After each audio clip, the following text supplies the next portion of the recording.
Well, here we are. In 2020, I was watching a certain YouTuber that I've been watching for nearly 6 years, who I still watch to this day, where he recently did his videos on X 1 through 4 as a re-review, where I decided that I wanted to throw my hat into the ring with my own stance on the Mega Man games. I will do Classic at some point, but I don't feel it right now. Now, how I feel about Mega Man should first be displayed by my history with Mega Man. Back in 2014, me and my brother played Mega Man 9 on the Xbox 360, and we could only beat Galaxy Man back then. So we then bought Mega Man 1 and 3 on the Wii U, which I have the same feelings towards both of them. Then in 2017, I picked up a SNES Classic and played and beat Mega Man X, and it was a blast to play and complete. And it wasn't until last year on Black Friday where I picked up the Mega Man 0/ZX Legacy Collection, and I loved 0, 1 through 4, and found charm in ZX and Advent. Then, at the beginning of 2021, I picked up the Mega Man X Legacy Collections and the Mega Man Legacy Collections and played every one to completion. So I am going to do a retrospective on the X games from X1 to X8 with some bonus games thrown in there. Now, X1 through 8 will be done on the Legacy Collections. Extreme 1, Extreme 2, Command Mission, and Maverick Hunter X will be on an emulator because yes, and I don't have the necessary equipment. Now for today we will be doing a part 1 of a 2-part review where I take Mega Man X and compare it to its remake Maverick Hunter X on the PSP. Now I want to know in this video if Mega Man X holds up in 2021, and in the next video if Maverick Hunter X compares to the SNES original. Here we go. The story of Mega Man X is like every other Mega Man game. It's the same, but since this was the first X game, I guess I should go in depth. The story follows the titular character Mega Man X, who goes by X, who is discovered by Dr. Kane. But X is actually built by Dr. Light, who built the first Mega Man. Dr. Kane discovers and examines the design notes and specifications for X left by Dr. Light. He realizes that X is a quantum leap above anything the world has ever seen, so he makes a group of robots called Reploids off of the notes by Dr. Light. This then leads to the plot of the game, where Sigma has gone to what the series called Mavericks. So he gathers 8 commanders to help them, and X is tasked with destroying them and defeating Sigma with the help of his friend Zero. Now all of that I said is basically the origin of X that you can find if you don't hit start when you start the game, and some info came from Maverick Hunter X, but like I said, I will save that game's story for part 2. But overall, I think the player will want to defeat Sigma since he poses a threat as early as the first stage where roads are destroyed. Now, like I said, the story is basically that, but I will be talking about the ending at the end, so hold on a bit. Till then, let's talk about the graphics. Now, I don't own a copy of Mega Man X or own an SNES, so I played the game on the Legacy Collection like I said. Back in the day, the best looking games on the NES were going to be by third parties until the SNES showed up, where I think Nintendo and third parties really did their work to make some beautiful games on the SNES. Now, visually, I think Mega Man X holds up very well with clever art direction and use of sprites. In fact, I might say that Mega Man X is one of the best looking SNES games, right up there with Chrono Trigger and Super Metroid. This game is a prime example of next-gen appeal for the Mega Man series. When you look at Mega Man 6, you can see that they knew how to handle the power of the NES with pretty visuals, make it the best looking NES game of all time. But on the SNES, you can see the details in the sprites. X has more frames and the extra details with enemies destroying the bridge and this section. What can I even say? I am a sucker for attention to detail, like in Launch Octopus stage, there's a splash effect when you jump out of the water and the aforementioned bridge scene that I already showed. Overall, I think X1 has held the test of time visually and is one of the best looking games on the SNES. Moving on, it's time to talk about the soundtrack. Now, I'm not a music expert. I have very few info on instruments. I can only go by what my ears can hear, and that's a bit of a problem with some personal info I'm not going to discuss here today. But overall, I think Mega Man X1 has some of the best music out of SNES games, but like with most games with sequels, I would probably have to hear the other 2 SNES X games to find out which one is my favorite. Now that's not to degrade the SNES, because it has some damn good games with great songs like Chrono Trigger again and Super Mario World, but X1's soundtrack is a soundtrack I keep coming back to with some damn good to great songs on there. Here are 4 examples.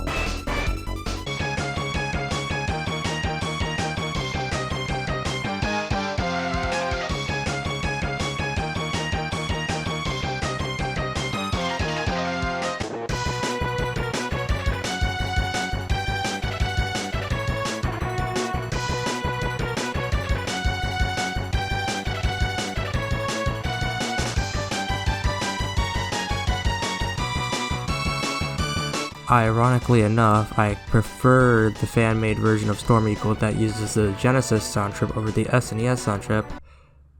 Why do I feel unsafe? The gameplay of X1 is quite simple. The gameplay of Mega Man was solidified by Mega Man, with Mega Man needing only to jump and shoot, which is the basics of any Mega Man game.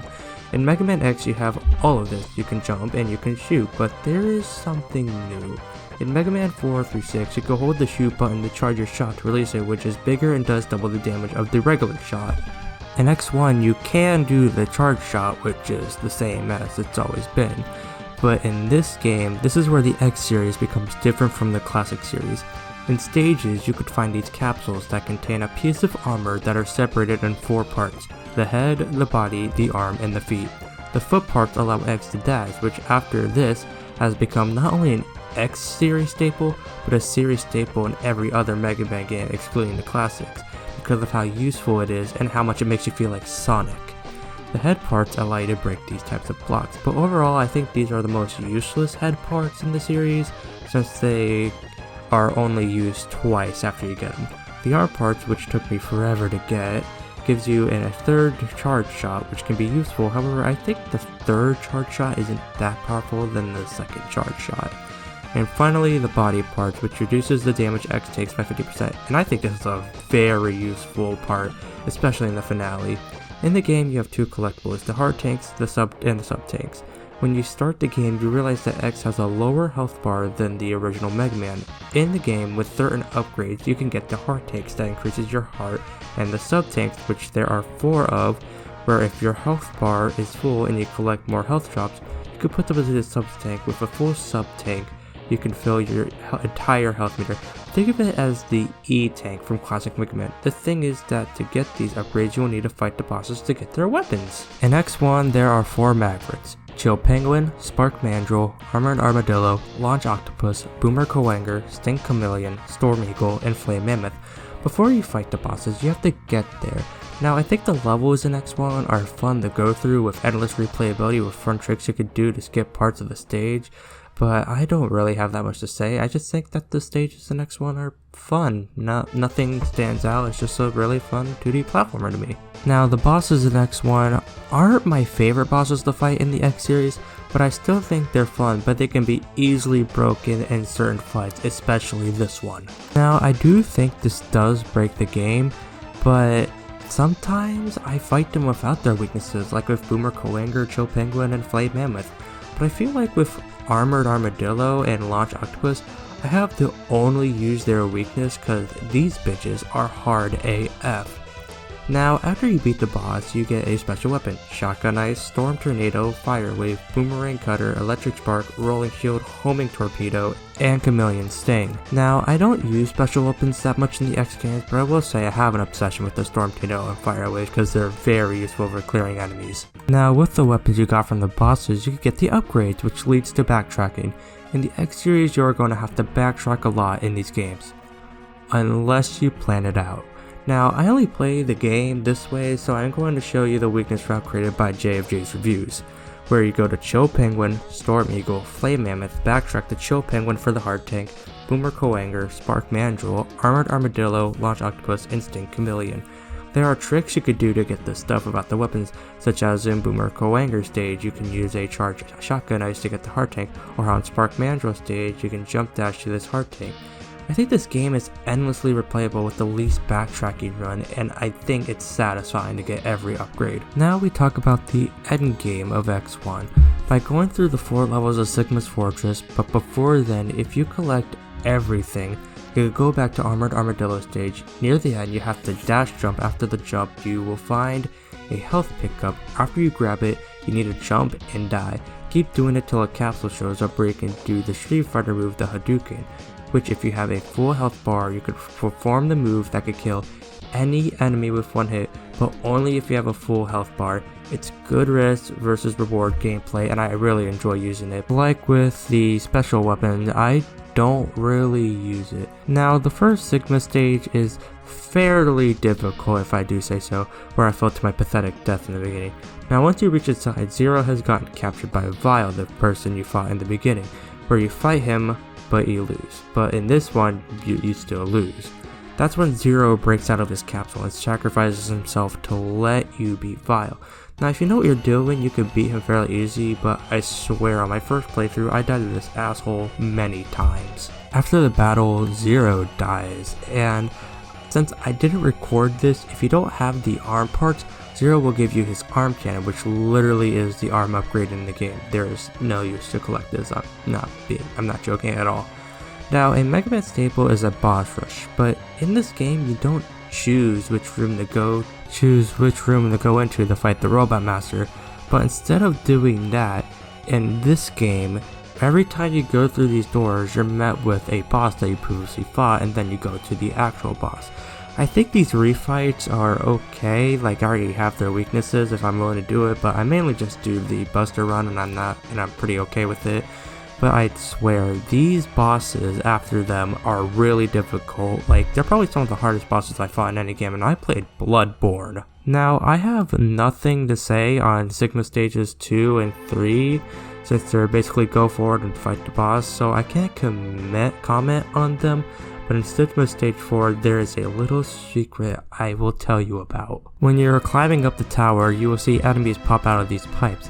Use a fully charged rolling shield and get health pickups and weapon ammo drops to prepare for the final boss, since they go up a little bit, allowing you to touch them, and your rolling shield won't go away because they're not the bigger enemies. And this is really helpful for filling up your sub tanks and ammo refills. Now it's final boss time with Sigma. There are 3 phases to this fight. The first phase is with his guard dog, which you can Hadouken for a one shot. It's fairly simple, and I'm pretty sure I did it. Well, the recording will show you. Phase 2 is Sigma, where he has a Z-Saber and is ready to kill you and be like, bye sister. Now his weakness is an electric spark, but you will need to do charge shots to get rid of the last bit of health. Now what I personally recommend you do is charge up your electric spark and make sure it hits him since it has a wide radius, but you will still have to do those final hits with charge shots. Which then leads into his final phase, where Sigma goes into a giant mech. Now what you have to do is that you have to climb on his hands when he does an attack to slap you down, and you have to use rolling shield since that's his weakness. Now this fight is very difficult. Like in this run I died, and then in the next run that I did of this stage I had to use all my sub tanks because it was that difficult. After you beat him, X leaves the facility as it tumbles towards the ground, or ocean in this case, while he thinks why he chose to fight, how long he will keep on fighting. And that is how we end Mega Man X. Which then leads me to my final thoughts. And my final thoughts is that I think Mega Man X is a solid 2D platformer with fun moves, great level design, fun bosses, and a booming soundtrack. Now the question is that, is this my favorite game in the X series? Well, the consensus is that X1 is the best one of the X series. I don't think that, since for the sake of not spoiling, there is one game in the series that gives me all of that but improves it. Now we are at the end of the video. Man, this was a tough one to record and a really tough one to write. Join me next time in part 2, where I take a look at the remake on PSP, Maverick Hunter X. Thanks for watching, and I will see you next time.